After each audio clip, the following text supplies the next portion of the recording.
الحمد لله رب العالمين والعاقبة للمتقين والصلاة والسلام على نبيه الكريم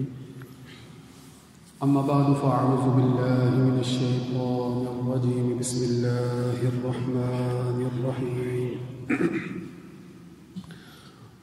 ومن أهل الكتاب من إن تأمنه بقنطار يوديه إليك ومنهم من إن تأمنه بدينار لا يوديه إليك إلا ما دمت عليه قائما ذلك بأنهم قالوا ليس علينا في الأميين سبيل ويقولون على الله الكذب وهم يعلمون وقال النبي صلى الله عليه وآله وسلم الناس معادن كمعادن الذهب والفضة خيارهم في الجاهلية خيارهم في الإسلام وقال الله تبارك وتعالى يا أيها الذين آمنوا لا تأكلوا أموالكم بينكم بالباطل إلا أن تكون تجارة أن تراض منكم وقال الله تبارك وتعالى إن الله وملائكته يصلون على النبي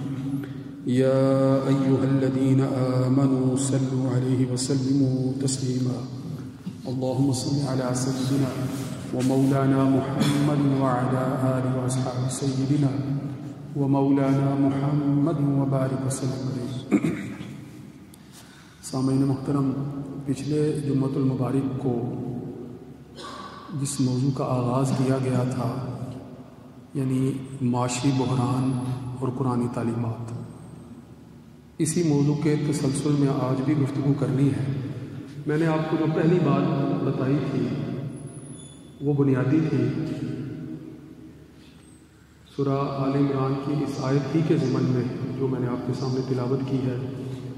کہ اہل کتاب میں سے کچھ ایسے ہیں کہ اگر آپ ان کے پاس خزانے مال کے قنطار کا لفظ استعمال ہوا ہے یعنی ڈھیر مال کا ان کے پاس امانت کے طور پر رکھوا دیں تو وہ اس کو لوٹا دیں گے. ایسے لوگ ہیں. اور اس کی مثال صحابہ میں بالخصوص جو ہے وہ حضرت عبداللہ بن سلام ہیں کہ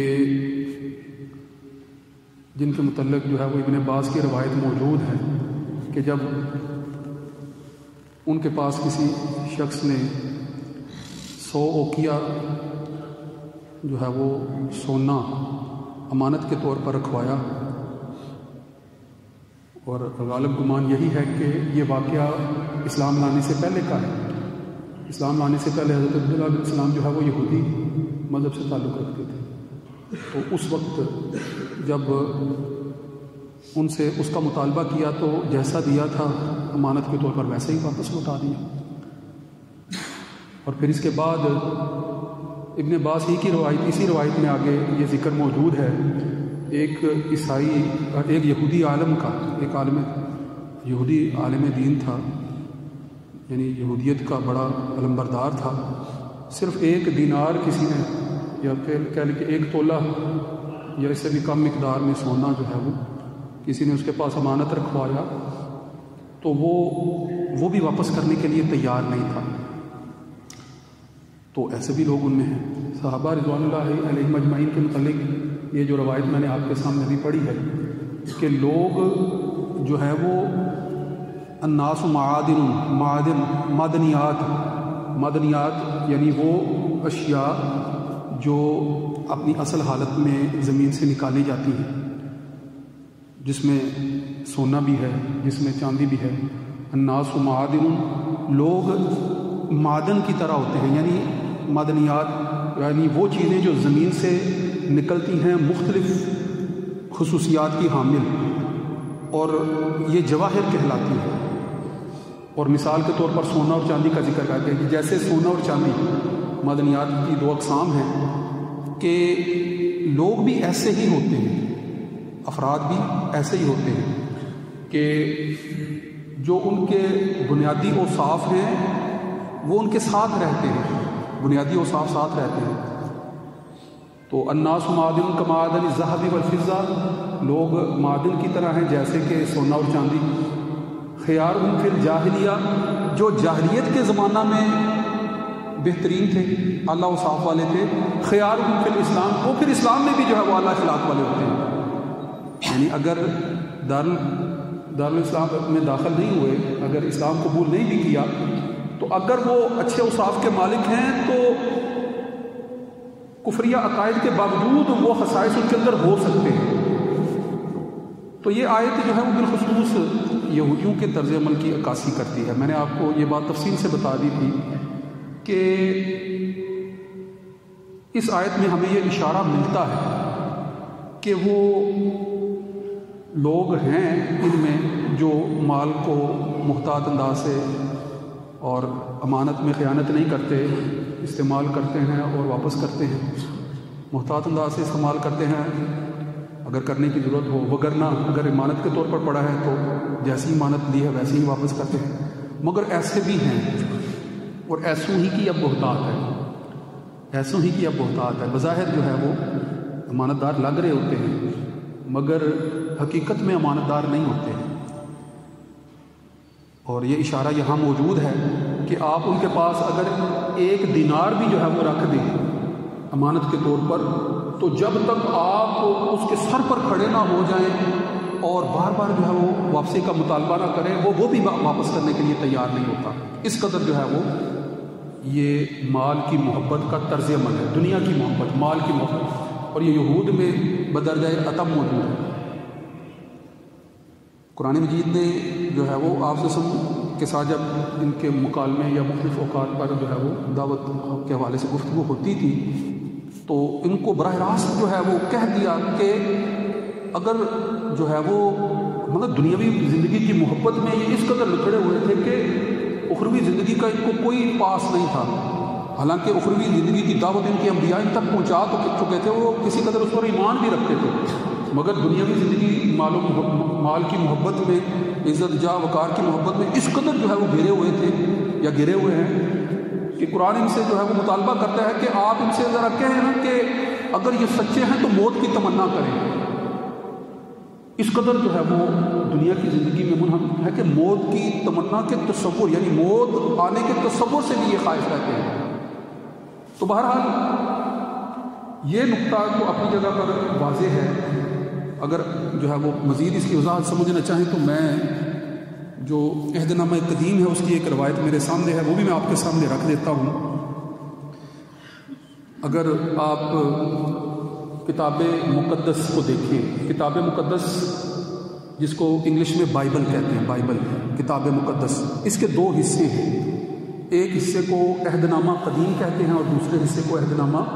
جدید کہتے ہیں. عہد نامہ قدیم یعنی اولڈ ٹیسٹامنٹ، اس کی پہلی 5 کتابیں جو ہیں، ان 5 کتابوں کو تورات موسوی کہتے ہیں. کیا کہتے ہیں؟ تورات موسوی. یعنی عیسائیوں کا ان 5 کتابوں پر ایمان ہے کہ یہ وہ صحیفہ ہے جو حضرت موسیٰ علیہ السلام پر نازل ہوا. اس بات پر ہم بھی یقین رکھتے ہیں کہ حضرت موسیٰ علیہ السلام کو تورات دی گئی. اس وقت جو کتاب موجود ہے جس کے اندر جو پہلی 5 کتابیں ہیں، پہلی کتاب کا نام کتاب استثناء ہے، ٹھیک ہے، کتاب پیدائش، پہلی کتاب کا نام کتاب پیدائش ہے، پھر جو ہے وہ خروج ہے، پھر ہے گنتی، پھر اخبار اور پھر استثناء. یہ 5 کتابیں ہیں. وہ ان 5 کتابوں پر الہامی یا منزل من اللہ ہونا ان کو مانتے ہیں، اور یہ بھی مانتے ہیں کہ اس وقت بھی یہ ویسی ہی حالت میں ہے، اپنی اصل حالت میں موجود ہے. جبکہ ہمارا دعویٰ کیا ہے؟ ہمارا دعویٰ یہ ہے کہ آپ کی یہ کتابیں اصل حالت میں موجود نہیں ہیں. ان کے منزل من اللہ ہونے پر ہم بھی یقین رکھتے ہیں، ان کے جو ہے وہ اللہ تعالیٰ کی طرف سے حضرت موسیٰ علیہ السلام پر اتارے جانے پر ہم بھی یقین رکھتے ہیں.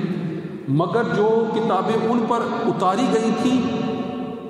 آپ کا دعویٰ یہ ہے کہ یہ کتاب مقدس کے عہد نامہ قدیم یعنی اولڈ ٹیسٹامنٹ کی یہ جو پہلی 5 کتابیں ہیں یہ وہی ہیں بعین ہی. ہمارا دعویٰ یہ ہے کہ یہ بعین ہی وہی نہیں ہے. ان میں وہ باتیں ہو سکتی ہیں مگر ہم ان پر یقین نہیں کر سکتے، اور اس کی آسان سمجھ میں آنے والی وجہ اتنی ہی کافی ہے کہ آپ کو یہ کتابیں دنیا کی ہر زبان میں مل جائیں گی، دنیا کی ہر زبان میں مل جائے گی۔ بائبل کتاب مقدس دنیا میں سب سے زیادہ چھپنے والی کتاب ہے، اور عیسائی اور یہودی اس کے پہلے سے کو عیسائی مکمل جو ہیں وہ کتاب مقدس کو مان رہے ہوتے ہیں۔ تو اس لیے پوری دنیا میں وسائل اس وقت ان کے پاس ہے، تو اس وقت سب سے زیادہ چھپ یہی رہی ہوتی ہے۔ یہ الگ بات ہے کہ سب سے زیادہ پڑھی جانے والی کتاب یہ نہیں ہے، سب سے زیادہ پڑھی جانے والی کتاب قرآن مجید ہی ہے، اللہ کا فضل ہے۔ وہ کہ ہم وسائل ہونے کے باوجود جو ہے وہ اس طرف اتنے زیادہ متوجہ نہیں ہوتے اور اس کو زیادہ چھاپ نہیں رہے ہوتے، اور زیادہ جو ہے وہ پھیلانے کے لیے جو ہے وہ صحیح معنوں میں کوشش نہیں کر رہے ہوتے، مگر ہے اس کے باوجود لوگوں کے حفاظ کے قلب میں یہ محفوظ ہے، اور جس قدر اس کا مطالعہ کیا جاتا ہے، پڑھا جاتا ہے، غیر مسلم بھی بڑی تفصیل سے پڑھ رہے ہوتے ہیں۔ یہ الگ بات ہے کہ مان نہیں رہے ہوتے ہیں، مگر اپنی معلومات میں اضافہ کرنے کے لیے پڑھ رہے ہوتے ہیں، اور بڑی تفصیل سے پڑھ رہے ہوتے ہیں، اور اس سے جو ہے وہ بہت سے نقطے نکال کر جو ہے وہ اپنے معاملات کو درست بھی کرنے کی کوشش کر رہے ہوتے ہیں، مگر بہرحال مذہبی تعصب کی وجہ سے وہ اگر ایمان نہیں لا رہے تو یہ غلط موضوع ہے۔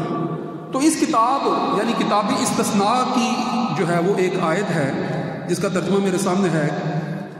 اور جس پر یہودی یقین رکھتے ہیں، وہ کیا کہتے ہیں؟ تو پردیسی یعنی اجنبی، پردیسی کا لفظ جو اردو میں لکھا ہوا ہے یہ اجنبی کے معنی میں ہے، اور بنی اسرائیل کے لیے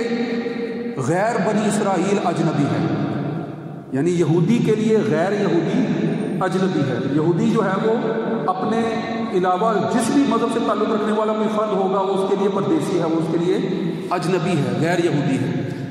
تو وہ کہتے ہیں کہ تو پردیسی کو سود پر قرض دے تو دے، پر اپنے بھائی کو سود پر قرض نہ دے۔ اب ان کی اپنی کتاب میں یہ بات موجود ہے، لہٰذا یہودی اس بات میں محتاط ہیں کہ وہ اپنے یہودی بھائی کو، اپنے یہودی ساتھیوں کو سود پر قرض نہیں دیتے ہیں اور اپنی مذہبی تعلیمات کے خلاف سمجھتے ہیں۔ مگر جہاں یہ لکھا ہے کہ تو پردیسی کو قرض سود پر دے تو دے، تو یہاں سے وہ جواز بھی نکالتے ہیں کہ ہم پوری دنیا کے دیگر انسانوں سے سود آزادانہ طور پر لے سکتے ہیں، اور ہمیں جو ہے وہ شرعی طور پر اس کی اجازت ہے۔ اب یہ ایک بڑا دلچسپ نقطہ ہے کہ جس پر وہ قائم ہیں اور کھڑے ہیں، اپنے دیگر عقائد اور کتاب استثناء کی اس روایت کہ جس میں لکھا ہے کہ تو پردیسی کو سود پر قرض دے تو دے، پر اپنے بھائی کو سود پر قرض نہ دینا، تاکہ خداوند تیرا خدا اس ملک میں جس پر تو قبضہ کرنے جا رہا ہے تیرے سب کاموں میں جن کو تو ہاتھ لگائے تجھ پر برکت دے۔ مطلب کیا؟ مطلب یہ ہے کہ غیر یہودیوں سے جس قدر تم مال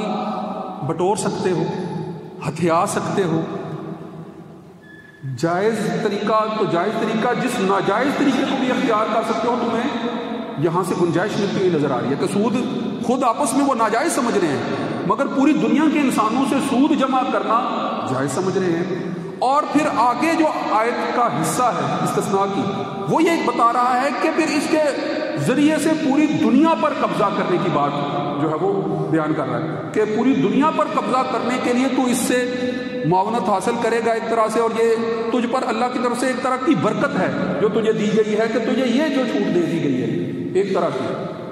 مفہوم یہی اس سے جو ہے وہ واضح ہو رہا ہے، جو بظاہر پڑھنے میں جو یہ عبارت ہے یہی بتا رہی ہے کہ غیر یہودی سے وہ سود لینے میں بھی حق جانب اپنے آپ کو سمجھتے ہیں، اور پھر پوری دنیا پر قابض ہونے کے حوالے سے ان سارے وسائل کو استعمال کرنے کے حوالے سے بھی اپنے آپ کو حق جانب سمجھتے ہیں۔ یہ دونوں چیزیں۔ اب اگر یہ نقطہ ذہن میں بیٹھ جائے کہ اس وقت ہمارے جتنے بھی معاشی بحران ہیں ان میں ایک بنیادی وجہ یہ ہے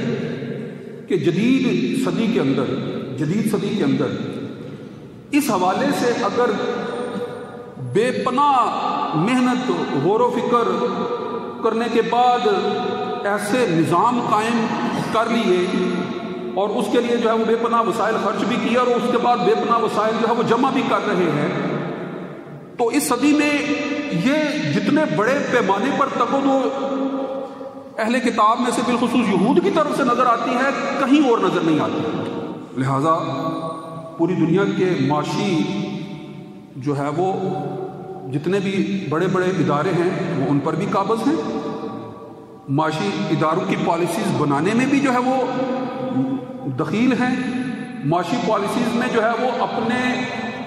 اپنے ہر طرح کے جو سازشی پہلو ہیں ان کو بھی بروئے کار لانے میں بھی وہ آزادانہ طور پر جو ہے وہ اقدامات کر رہے ہوتے ہیں، لہٰذا بڑے پیمانے پر وہ یہ کر رہے ہوتے ہیں، یہ نہیں ہے کہ وہ نہیں کر رہے ہوتے۔ یہاں جو ہے وہ ایک سوال یہ پیدا ہو جاتا ہے جو اکثر جو ہے وہ آپ احباب کی طرف سے بھی جو ہے وہ گفتگو کے ضمن میں سامنے آتا ہے کہ ٹھیک ہے وہ کر رہے ہیں تو آپ کو کس نے روکا ہے؟ آپ بھی کریں، آپ بھی کوشش کریں، آپ بھی جو ہے وہ محنت کریں، آپ بھی وسائل کو جو ہے وہ اپنے حق میں کریں۔ اب غور کرنے کی بات یہ ہے کہ وہ تو مذہبی طور پر اس بات کو اختیار کرنے میں روایات پیش کر کے اپنے ساتھیوں کو قائل کر لیں گے، ہمارے پاس تو ایسی کوئی دلیل نہیں ہے کہ جس کے ذریعے سے ہم سود کو جائز قرار دے دیں، چوری ڈاکے یا ہتھیانے کے ذریعے سے کسی بھی طریقے سے مال کو ناجائز ناحق طور پر قبضہ کرنے کے بعد اس کو اپنے لیے حلال سمجھ لیں، یہ تو ممکن ہی نہیں ہے، یہ تو ممکن ہی نہیں ہے۔ یہاں پھر اس ضمن میں ایک تفصیلی بحث ہے، وہ انشاءاللہ پھر کبھی اس پر جائیں گے کہ فقہاء جو ہیں وہ بعض فقہاء کا موقف یہاں پر یہ ہوتا ہے کہ دارالحرب کے اندر ہم بھی ایسا کر سکتے ہیں، یعنی دارالحرب کے اندر اگر ہم غیر مسلم کا مال جو ہے وہ لے لیتے ہیں، کسی طریقے سے سود پر لے لیتے ہیں یا کسی اور طریقے سے لے لیتے ہیں، تو وہ لینا اور لے کر مسلمان کے علاقے میں آ جانا ہمارے لیے بھی یہ درست ہے۔ بعض فقہاء یہ کہتے ہیں، مگر یہ بات اتنی سادہ نہیں ہے، اتنی آسان اور اتنی جو ہے وہ کہہ لیں کہ سیدھی نہیں ہے کہ ہم جا کر جو ہے وہ کفار کا مال ہتھیا لیں اور آ جائیں اور وہ کہے کہ یہ ہمارا مال ہے اور ہم سے کوئی بات کچھ نہ ہو سکے۔ یہ اتنی سادہ بات نہیں، یہ بڑی تفصیلی بات ہے۔ اس تفصیلی بات کو آئندہ جو ہے وہ جمعے کے لیے مؤخر کرتے ہیں۔ یہاں صرف اشارہ یہ سمجھ لیں کہ فقہاء کے ہاں دارالکفر، دارالحرب اور دارالاسلام اگر مجموعی طور پر جو ہے وہ دنیا کے خطوں کا احاطہ کرتے ہوئے، جائزہ لیتے ہوئے پوری دنیا کے خطوں کو تقسیم کیا جائے تو فقہاء نے یہ تقسیم کی ہے۔ لہٰذا دارالحرب کسے کہتے ہیں، دارالاسلام کسے کہتے ہیں اور دارالکفر کسے کہتے ہیں، ان تینوں کی تفصیلات کچھ سمجھنے کے بعد ہم یہ سمجھ پائیں گے کہ دارالحرب میں اگر بعض فقہاء نے دشمن کا مال جو ہے وہ لے کر